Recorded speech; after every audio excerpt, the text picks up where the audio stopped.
Mateo 11, el versículo 6, dice: y bienaventurado es el que no halle tropiezo en mí. Con este versículo el Señor me habló toda la semana. Bienaventurado es el que no halle tropiezo en mí. Estas palabras fueron dichas por Jesús a dos de los discípulos de Juan el Bautista. Juan el Bautista estaba en prisión y entonces envió a dos de sus discípulos a decirle a Jesús: ¿eres tú el que había de venir o esperamos a otro? Entonces, cuando estos hombres llegaron delante de Jesús, Jesús les dijo: ir y decirle a Juan lo que veis y lo que oís, que los ciegos ven, que los sordos hablan, que los muertos resucitan, que los leprosos les es quitada la lepra, que los cojos andan, que a los pobres les es anunciado el evangelio. Vete y dile. Y añade: y bienaventurado es el que no halle tropiezo en mí. ¿Por qué tendría Jesús, el Hijo de Dios, tener que decir que no hallara la gente tropiezo en él? Él era Dios. Lo que hacía estaba bien. Hacía milagros, hacía cosas gloriosas. Jesús hacía grandes cosas en el pueblo de Israel, como las hace hoy en día. Pero vemos por esta palabra que aún en aquel tiempo ya la gente hallaba tropiezo en él. Tropezaban en Jesús. La gente siempre halla tropiezo en Dios, pero en verdad no en Jesús, como Jesús, ni en los milagros de Jesús, sino en la manera en que Jesús tenía de hacer las cosas. La gente tropezaba en los métodos, en las formas, igual que hoy. Ya en el tiempo de Jesús tropezaban, pero Jesús dijo: bienaventurado el que no lo haga. A los religiosos les incomodaba que Jesús se salía de todos los parámetros. Todos los conceptos religiosos Jesús los venía a tirar por tierra. Ellos nunca habían visto a alguien escupir para traer una sanidad, pero Jesús, el Hijo de Dios, escupió en tierra, hizo lodo con la saliva y luego se atrevió a untarlo en los ojos del ciego. Y vio. Pero los religiosos no estaban acostumbrados a esto. Querían meter a Jesús dentro de sus moldes. Así no, Jesús. También el pueblo hallaba tropiezo, tal vez, en la manera que tenía Jesús de hacer las cosas. Yo estaba hablando con el Señor de esto y pensaba: el mismo Juan el Bautista, Señor, podía haber hallado tropiezo en ti. Porque ponte en el lugar de Juan, allí en prisión, el precursor del Hijo de Dios. Y de pronto sabe que Jesús sana, liberta, muertos resucitan. Y no eres capaz de sacarme a mí de la cárcel. ¿Cómo hacía Jesús las cosas? Podían hacer tropezar a las personas. Hallaban tropiezo. Por eso Jesús nos dijo: bienaventurado es el que no halle tropiezo en mí. ¿Qué crees que sucedería si yo ahora bajo de la tarima y escupo a alguien? Pero esa persona a la que yo escupo se sana. Vamos a suponer que tenía un cáncer terminal y yo bajo y le escupo en la cara y se sana del cáncer terminal. ¿Qué crees que sucedería? Que yo estaría en todos los Facebook por el escupitajo, no por la sanidad. ¿Verdad o mentira? En el día de hoy estamos igual de esquematizados que en el día de ayer. Estamos metidos en moldes, en patrones. Por eso se haría más famoso el escupitajo que la sanidad. Todavía nos cuesta entender que Dios hace lo que quiere y con quien quiere y como quiere. Han pasado 2000 y pico años y todavía estamos dentro de los esquemas. Jesucristo resucita a un muerto, Lázaro. Resucita a un muerto. Trae a Lázaro del más allá. Estaba muerto y este hombre vive.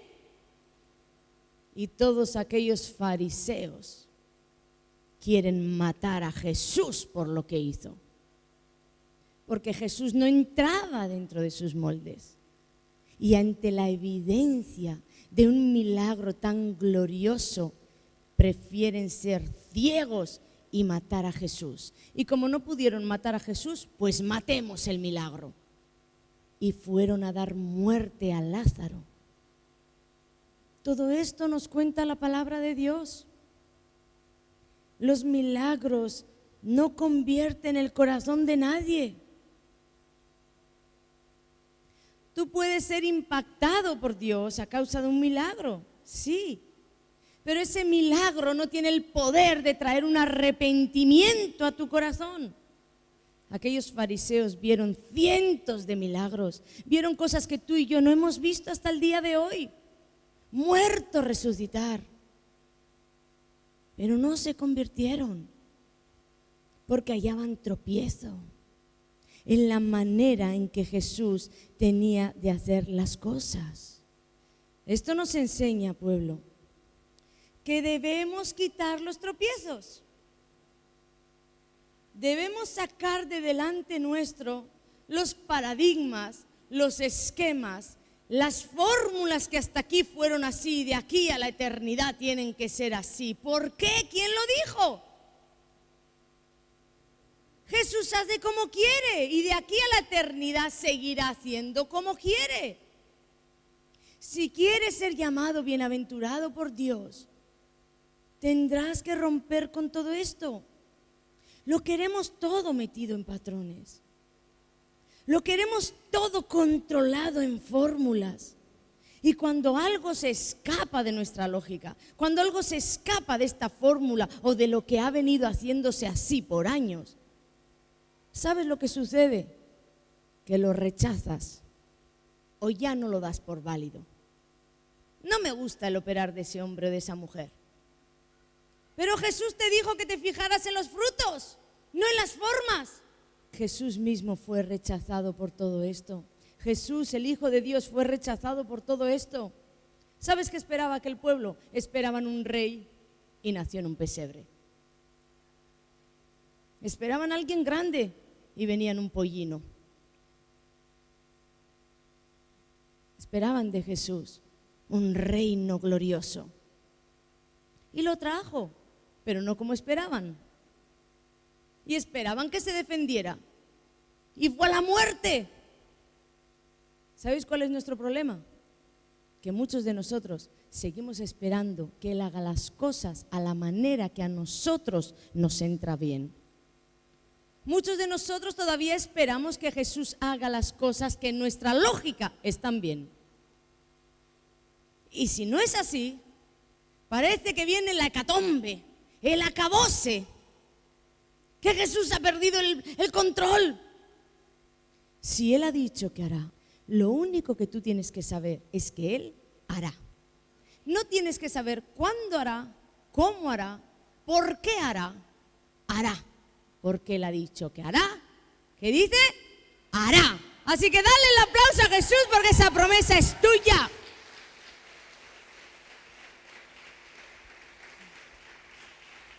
Muchos aquí podrían decirme que su vida está en el caos, que estás en medio de la tormenta, que las cosas van mal, que no entiendes nada de lo que Dios está haciendo en tu vida.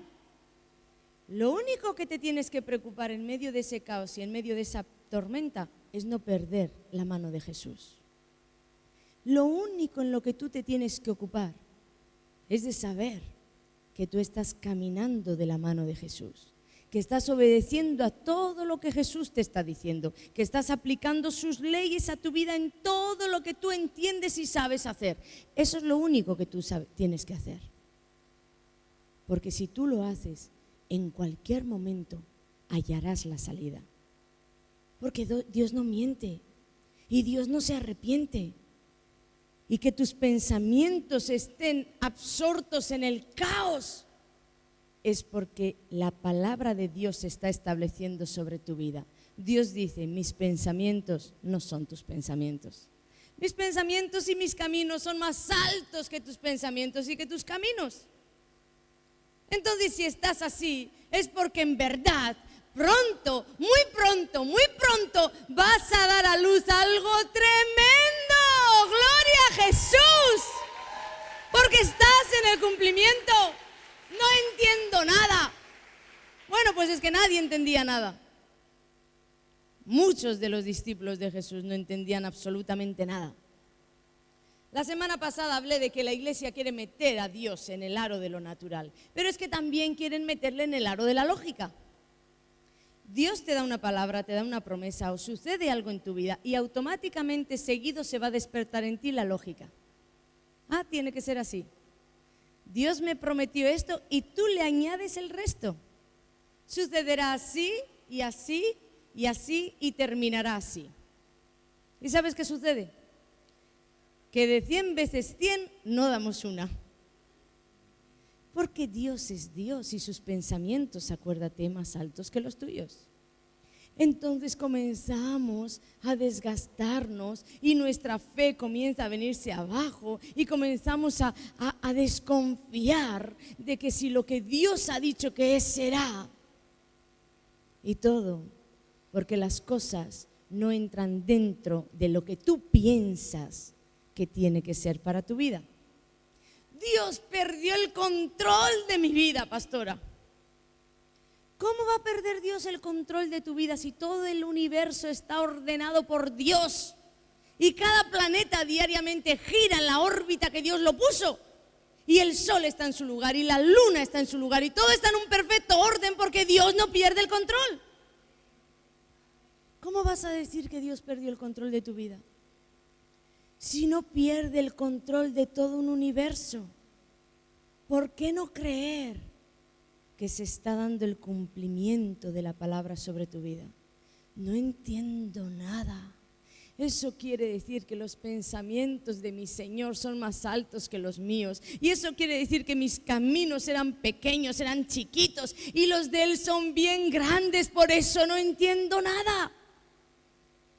No hay tropiezo en Él. Atiéndeme. Esta es la palabra que Dios da a su iglesia hoy. No hay tropiezo en Él. No importa cómo Dios está haciendo las cosas. Las está haciendo. Y te va a llamar bienaventurado, bienaventurada, si tienes la capacidad de en medio de esa tormenta fiarte de tu Señor y no hallar tropiezo en Él. ¿Cuántos me dicen amén? Yo digo amén para mis tormentas, amén.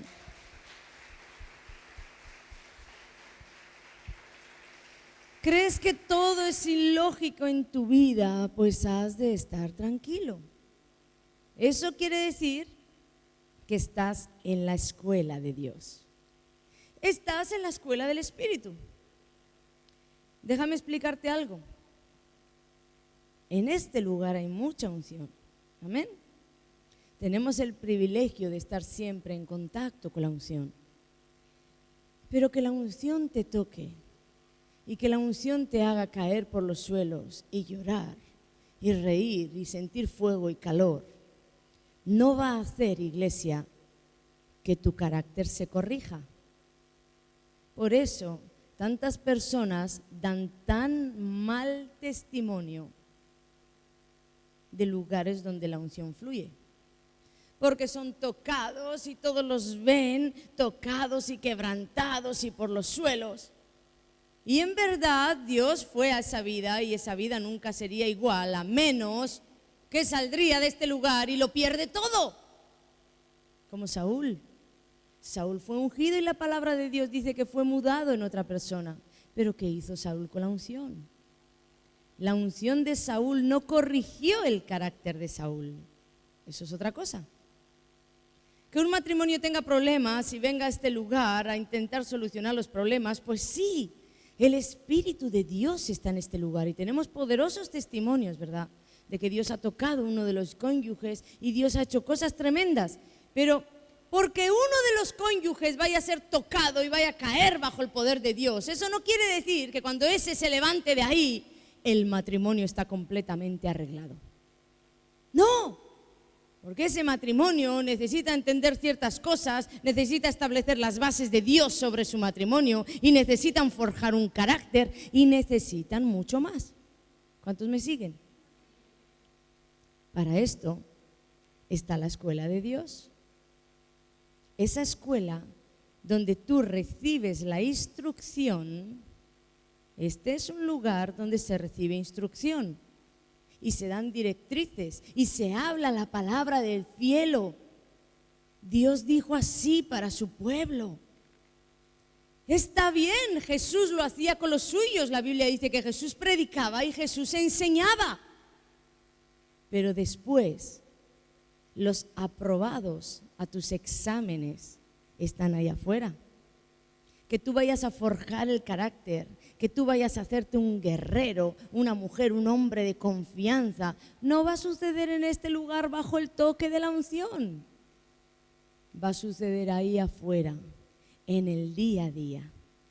Cuando tú tengas que enfrentar tus gigantes y te toque confiar. Cuando tú tengas que enfrentar el carácter de esa esposa bendita que Dios te dio, ese esposo bendito que Dios te dio, y te toque doblegar. Ahí afuera, en el día a día. Por eso es necesario que no hallemos tropiezo en Él, que confiemos en Él, suceda lo que suceda, porque tú vienes a este lugar y bajo la unción haces pactos con Dios. Quiero cambiar, quiero ser mejor persona, quiero ser la mejor esposa del mundo. Y Dios te dice, hecho, estás pidiendo justo lo que yo quiero. Entonces el Señor te saca y en la primera tormenta quiero decirte que ya no quiero ser ni su esposa. No. Tienes que acordarte de lo que le dijiste a Jesús. Entonces Jesús ahí afuera se va a acordar de lo que tú y él hablasteis y te va a poner situaciones, vamos a decir, estrechitas y dificultosas. ¿Sabes para qué? Para que florezca lo mejor de ti. Nadie viene a un arrepentimiento genuino cuando no sabe ni lo que hay en su corazón.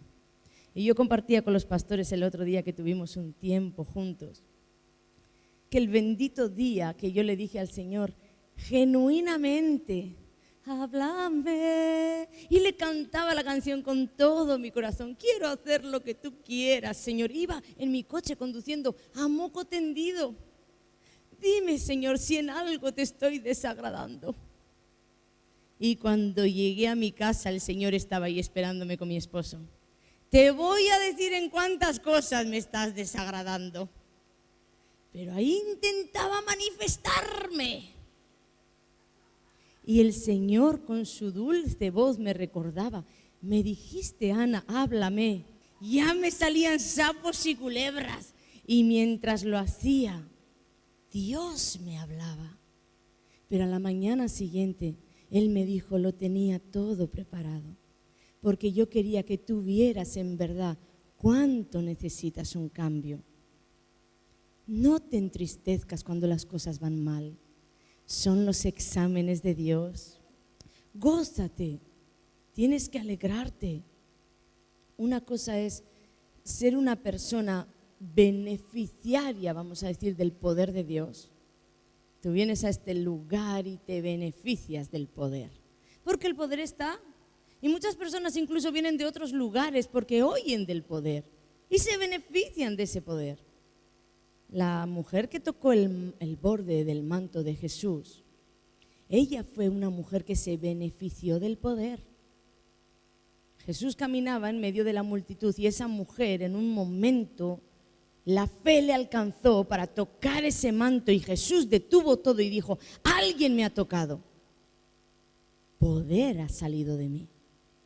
Aquella mujer se llevó el poder Pero los evangelios no registran si aquella mujer siguió o continuó caminando en ese poder. Están los beneficiarios del poder y después están aquellos que quieren ir un paso más allá y quieren ser discípulos del dueño de ese poder, de Jesús. Y Jesús está buscando a esta gente. Esta es la gente por la cual Dios invierte. Yo quiero personas que quieran ir más allá. No que vengan al culto, las canciones son muy bonitas, siento su presencia, me voy de este lugar lleno, pero hasta ahí. Ese es un beneficiario del poder de Dios. Dios quiere que tú vayas más allá, que te dejes trabajar el corazón, que te dejes trabajar el carácter, que hagas un compromiso con Dios, que puedas servir en la obra del Señor. Todo esto es lo que Jesús siempre buscó. Ayer, hoy y por los siglos. ¿Estamos entendiendo? No es lo mismo beneficiario del poder que discípulo del dueño de ese poder. Amén. Son dos cosas diferentes. Si tú quieres ser discípulo, vas a encontrar ahí afuera esas pruebas de las que te hablo, la escuela del Espíritu, porque Jesús no ha cambiado. Él no ha cambiado. Él hace las mismas cosas que ayer, las hace hoy y las hará por siempre. Y los evangelios nos cuentan mucho acerca de las maneras que Jesús tenía de trabajar con sus discípulos, de meterlos en esas escuelas para forjar el carácter, para hacerles rendir, para transformar sus vidas, para meterlos en ese propósito eterno. Y para poder explicar esto, yo tomé una historia de Mateo, es en el capítulo 17. Vamos a leer los versículos 24 y 27, que dice: cuando llegaron a Capernaum, vinieron a Pedro los que cobraban los 2 dracmas y le dijeron: ¿vuestro maestro no paga los 2 dracmas? Él dijo: sí. Y al entrar él en casa, Jesús le habló primero diciendo: ¿qué te parece, Simón? Los reyes de la tierra, ¿de quién cobran los tributos o los impuestos? ¿De sus hijos o de los extraños? Pedro le respondió: de los extraños. Jesús le dijo: luego los hijos están exentos. Sin embargo, para no ofenderles, ve al mar y echa el anzuelo, y el primer pez que saques, tómalo, y al abrirle la boca hallarás un estatero. Tómalo y dáselo por mí y por ti. Un día, los cobradores, los que cobraban el impuesto del templo, fueron a preguntarle a Pedro: oye, Pedro, ¿qué pasa? ¿Tu maestro no va a pagar los impuestos? Y ahí salió Pedro, ¿verdad?, a la defensa de su maestro. Sí, claro que los va a pagar. Y Pedro tal vez iba con este pensamiento para casa.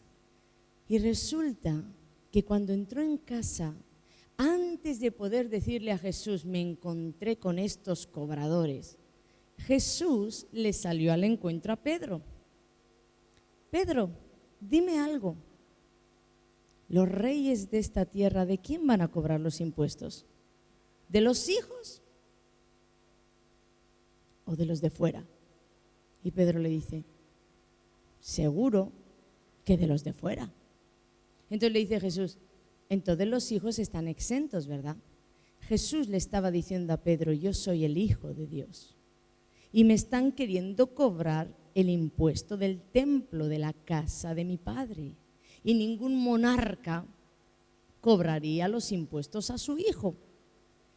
Pero sin embargo, Jesús le hace una afirmación para no ofender a nadie. La Biblia entera nos enseña que Jesús supo sujetarse a absolutamente todas las autoridades. Era el Hijo de Dios y por derecho podía decir: no voy a pagar ningún impuesto. Pero Él quiso que su iglesia, que la iglesia de Jesucristo supiera que eso no está bien. somos sus seguidores. Y si Él lo hizo así, tú y yo debemos hacerlo así, amén. Nunca saltes un impuesto, nunca saltes una autoridad, aunque tengas derecho de hacerlo. No lo hagas. Jesús era el Hijo de Dios, tenía el mayor derecho y dijo, para no ofenderles, vete Pedro, vete al mar, echa el anzuelo y allí vas a encontrar un pez que tiene una moneda en la boca. A Pedro ese día le cayó la gorda. ¡Qué alegría! Voy a ir corriendo, que el Señor va a pagar hasta mis impuestos. Pero de pronto Pedro se vería confrontado por la situación. ¿Qué tengo que hacer? ¿Qué? Pedro, sin pedirlo y sin quererlo, fue introducido por Dios en esas escuelas de las que yo te hablo. Tienes que saltar esta asignatura, Pedro. Tienes que aprobarla. Para que lo vayáis entendiendo. Pedro era un pescador experimentado. Alguien que dominaba la pesca. Y que un maestro carpintero le dijera que tenía que ir al mar a echar el anzuelo y a sacar un pez que iba a tener una moneda en la boca, era una humillación. Tal vez mi maestro no se enteró que los peces no tienen monedas en la boca. Seguro estuvo completa y absolutamente confrontado con sus sentimientos, porque después pudo pensar, ¿por qué Jesús me hace esto? Que Pedro obedeciera al maestro implicaba que tenía que salir. Ahí Pedro no tenía un garaje donde iba a entrar y coger un carro sin que le viera nadie y caminar hasta el mar y pescar. Que Pedro obedeciera al maestro implicaba que tenía que salir en medio de todos aquellos cobradores de impuestos, en medio de toda la población, un marinero experimentado con una caña de recreo, a pescar un pez. Por el amor de Dios, que nadie me pregunte a dónde voy ni qué estoy haciendo. ¿Qué iba a decir Pedro? Mi maestro me pidió pescar un pececillo con el que va a pagar nuestros impuestos. Las risas se oirían en todo Capernaum. Ay, Pedro, ya estás otra vez haciendo cosas raras debido a tu maestro. Y comienzan las humillaciones. ¿Cuántos de nosotros hemos vivido humillaciones por seguir al maestro? Pues con Pedro no era diferente. Así que él habrá empezado a enfrentar una lucha interior. ¿Qué hago? Obedecer es humillarme, es triturar mi carne. Pero desobedecer es fracasar con mi maestro. Seguramente enfrentó muchos de los pensamientos que nosotros enfrentamos cuando las cosas se salen de nuestra lógica. Hay muchas situaciones en la vida que superan nuestra lógica. Entonces viene a nuestro espíritu, ¿por qué me estás haciendo esto, Señor? ¿Por qué me permites esta humillación? ¿No te das cuenta lo que estoy sufriendo? ¿No te das cuenta todo lo que estoy viviendo? La situación de Pedro tal vez tú y yo no la podemos entender, pero para él era horrible.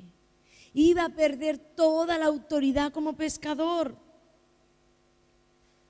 Tenía que decidirse. Jesús solamente estaba confrontando a Pedro con su orgullo. Estaba confrontando a Pedro con su reputación. ¿Qué dirán los cobradores de impuestos si me ven con una caña? Que tú me has mandado a pescar un pez que supuestamente va a pagar nuestros impuestos, Señor. Jesús tenía que confrontarlo con su lógica. Porque a decir verdad, Pedro podía haber pensado, si este es el Hijo de Dios y tiene el poder de sacar una moneda en la boca de un pez, ¿por qué no saca la moneda debajo de mi zapato? ¿O me la saca en un cajón de la casa? Y me ahorra la vergüenza. ¿Sí o no?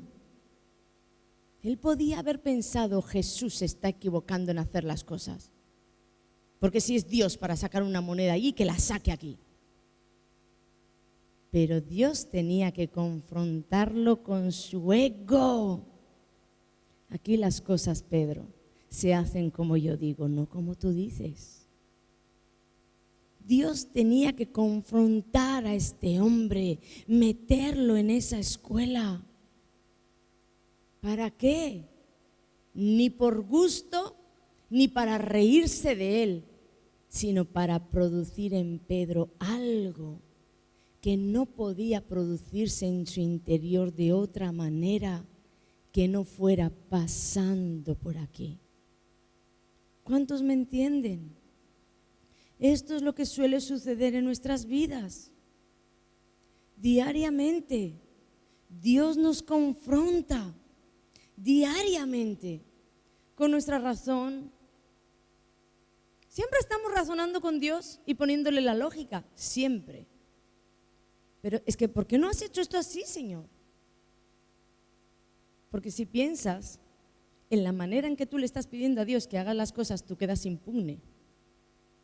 A ti no te toca, pero a veces Dios hace cosas donde tritura tu orgullo, donde quedas expuesto y a ti no te gusta.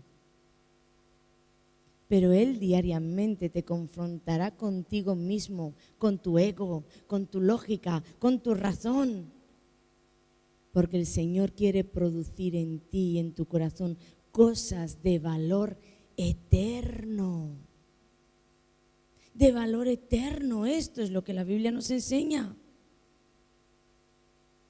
Dime algo, ¿podía haber Jesucristo sacado la moneda debajo del zapato? Claro. Si la sacó en un pez, pues cuando aquellos cobradores vinieron le podía haber dicho a Pedro, Pedro, mírate debajo del zapato y ¡chum!, la moneda. Pero ahora dime algo, ¿y qué se hubiera producido en el corazón de nadie con ese hecho? Nada. Tal vez la sorpresa de Pedro de guau, este saca monedas debajo de un zapato. Pero no era lo que Dios quería hacer.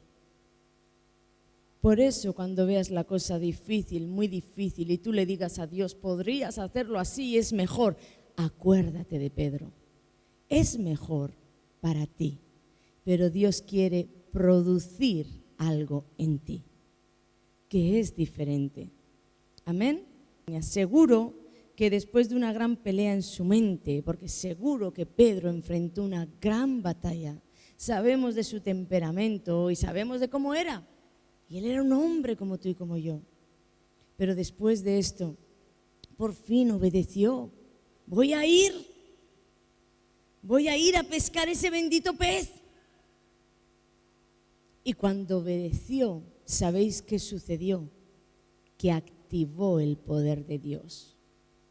Él echó la caña, el anzuelo, conforme su maestro le había dicho, vete al mar y echa el anzuelo. Él fue hasta allí, echó el anzuelo y de pronto el poder sobrenatural de Dios se desató. ¿No fue antes? ¿No fue en el camino? Cuando Pedro estaba con sus pensamientos enfrentados. ¿No fue cuando todos aquellos hombres le estuvieran diciendo, ¿a dónde vas, Pedro? ¿Qué te mandó ahora a hacer tu maestro? Ni siquiera fue cuando se sentó enfrente del mar con su caña pensando, bueno, ya estoy aquí. No. Fue cuando él completó la obra, hizo lo que su maestro le dijo que tenía que hacer. Lanzó el anzuelo y el pez estaba allí. ¿Quieres un milagro? Dios también lo quiere, pero necesitas obedecer. Porque los milagros de Dios siempre están activados detrás de una obediencia. ¿Quieres que tu situación cambie? Necesitas obedecer. Los milagros de Dios para tu vida, para los cambios, también están activados detrás de la obediencia. No importa cuánta obediencia necesites, obedece. Aunque no entiendas absolutamente nada de lo que te está pasando. Dios me dijo que hiciera esto y todo es un caos. Bueno, pues sabes que al menos tienes la palabra de que Dios te dijo que hicieras eso y estás haciendo lo que Dios te dijo. Pues en cualquier momento, una de tus pequeñas obediencias detonará el poder del cambio. Pero no antes. Si Pedro no hubiera obedecido, nunca hubiera visto un pez con una moneda en la boca. Nunca. El poder está detrás de la obediencia, amén. Y una vez, no sé si leí o escuché, pero lo tenía apuntado en mis notas, algo muy interesante que me gustó muchísimo. ¿Sabéis por qué no prosperamos más? Porque no obedecemos más. ¿Y sabes por qué no obedecemos más? Porque en verdad nadie quiere morir. Y obediencia a Dios trae muerte a la carne. Obedecer es morir a uno mismo. Y no queremos obedecer. Pedro tal vez sabía toda la teoría de obedecer. Toda. Como tú y yo sabemos muchas cosas de la palabra de Dios. Pero ¿cuántas de estas cosas que tú sabes vives? Cuando llegues a la presencia de Dios no te va a preguntar cuánto de la Biblia sabías. Te va a preguntar cuánto de la Biblia vivías. Pedro sabía muchas cosas, el maestro le enseñaba muchas cosas, pero en un momento dado de su vida necesitó el empujón de Jesús para pasar de la teoría a la práctica.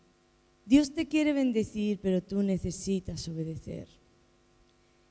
Y tal vez me dices, pues yo ni oigo a Dios, ni me ha dado Dios ninguna palabra así como a Pedro le dijo, vete y echa el anzuelo. Todos tenemos la palabra de Dios. Todos tenemos no una, muchas palabras de Dios. Tenemos la palabra escrita. Esa fue la primera palabra que Jesús dejó para ti, la Biblia. ¿Quieres milagros en tu vida? ¿Quieres vivir en el sobrenatural de Dios? Comienza a obedecer lo que Dios te dejó escrito. Comienza a obedecer la palabra de Dios. Necesitas obedecerla por encima de la lógica, por encima de la razón. No le saques tus razonamientos a Dios. Para obedecer lo que Dios dice no hace falta razonar, hace falta obedecer. Por encima del que dirán. Esto es lo que más nos suele costar. ¿Qué van a decir si yo hago eso, Señor? Esto se ha hecho así en mi familia por generaciones. ¿Qué van a decir ahora si cambio? Pero ¿y qué dirá Dios cuando llegues a su presencia? ¿Te importó más tu familia que yo? ¿Te importó más la tradición que yo? ¿Te importaron más las costumbres que yo? Necesitas obedecer por encima de todo. Y no vayas a olvidar que siempre estarán los cobradores del infierno. Siempre estarán para acusarte, estarán para humillarte, estarán para decirte cosas en contra de la palabra de Dios, cosas en contra de la iglesia, cosas en contra de tu fe. Esos son los cobradores que vienen del infierno. Pero tú tienes que decirle al Señor, no importa, yo sé en quién he creído y sé lo que he creído. Y aunque toda mi vida parezca estar patas arriba, yo sé que mi Cristo vive. Yo sé que tú estás en medio de esa tormenta conmigo. Solo necesitamos creer a Jesús y obedecer a Jesús. Mucha gente se rinde a mitad de camino. Comienza bien, tienen una promesa y comienzan a caminar en ella. Pero cuando Jesús viene a introducirlos en su escuela, porque quiere producir algo más, quiere producir gloria, quiere ordenar todas las cosas. Entonces ellos no tienen estructura para seguir, dejan de confiar, dejan de mirar al maestro, comienzan a poner los ojos en su lógica, todo va mal y abandonan. Yo lo he visto muchas veces en este lugar. Dios me dijo, y es lo que estoy haciendo, pastora, Dios me dijo. Pero cuando viene la tormenta ya no les escucho decir Dios me dijo. Es que así no puede ser. Es que esto no puede venir ni de Dios. Pero no era que Dios te dijo. Mantente. En medio de la tormenta un día escucharás la voz de Dios decir, calma, cállate. Y se hará grande bonanza sobre tu vida. Solamente si sigues adelante. No hay estropiezo en Él. No hay estropiezo en la manera que Jesús tiene de hacer las cosas. No importa cómo las haga, no perdió el control de tu vida. No perdió el control de tu situación. Él hará lo que te ha dicho que hará. Y recuerda siempre, la obediencia desata el poder. Quisiera orar por esas personas que dicen, sé lo que tengo que hacer, porque muchos de vosotros sabéis lo que tenéis que hacer. Ya habéis escuchado una palabra de Dios, ya sabéis por dónde Dios dijo que quería que caminarais, pero las cosas se pusieron difíciles y desechasteis la palabra de Dios, la aparcasteis y comenzasteis a buscar socorro, auxilio en otros lugares que no eran Dios. Todo porque tu lógica te decía que no podía ser así, que Dios tenía que actuar. Yo quiero orar por esas personas valientes que dicen, pues yo soy una de esas personas, que sabiendo lo que tengo que hacer, tal vez no lo estoy haciendo, o decaí en el camino. El Espíritu Santo te quiere ayudar. Él te va a ayudar, te va a guiar. Pero tú tienes que poner la obediencia para que Él ponga el poder.